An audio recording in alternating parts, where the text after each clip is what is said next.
I believe that the definition of dichotomy is the presentation of barriers or divisions. I believe when the sources say that gender expectations dichotomize how we understand and use our bodies, I take that to mean that society's expectations for how individuals should display themselves and conduct themselves in a setting creates these dichotomized categories or what qualifies as man or woman. According to Lucal, in her encounters with people she does not know, she concludes that they think that she is a man. The conclusion is evident when she describes her experience walking into the ladies' room because they believe she is a man. The woman in the situation perceived Luca's gender display as the display of a male and treat her based on that expectation that men should not be in the women's bathroom. However, I feel like in this instance that the reinforcement for dichotomy is wrong because it excludes individuals such as Luca, whose gender display is close to a man, but they don't identify with the male category.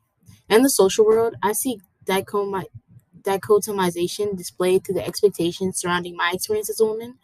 From my experience, I dress masculine, so individuals can still tell I'm a woman from how I look physically. So when I'm out, if there's a man in front of me, he opens the door, and that is what is expected of him to do because of these expectations that separate our gender. And as a woman, I'm expected to walk through the door, and I don't fully agree with these expectations, which is why sometimes I open the door for men. But I know that they exist, and will reference them for this example. I believe most intersex children who do not need medical intervention for their health receive corrective surgery because society has categorized the idea of how a female and male should physically look.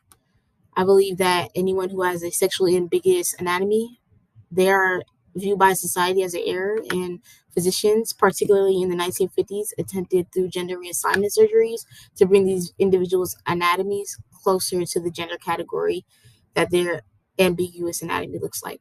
According to Brief, when an adult encounters a healthy baby with sexually ambiguous anatomy, they cannot imagine a happy future for that child, wondering how they will fit in and navigate dating and sexuality.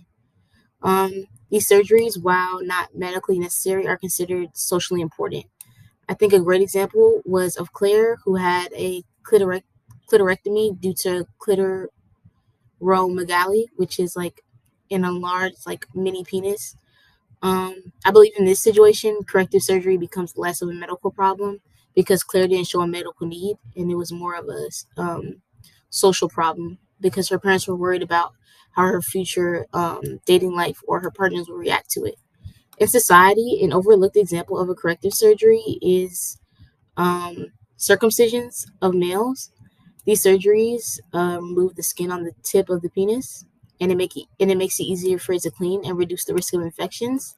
I don't believe they're medically necessary because a lot of males don't have circumcisions and they're totally fine.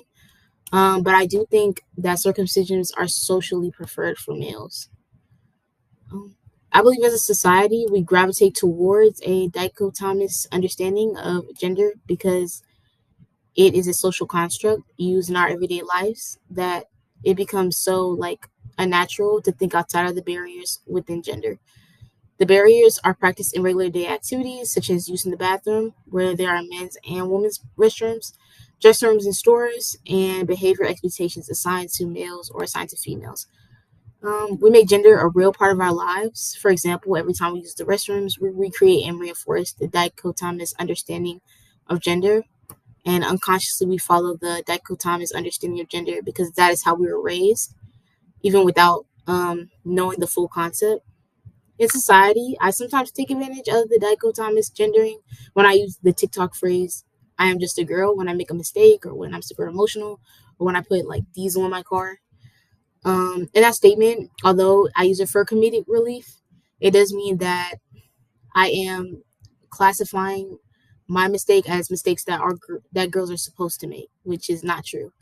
And it's basically saying that it's normal for me to make these mistakes because I am just a girl.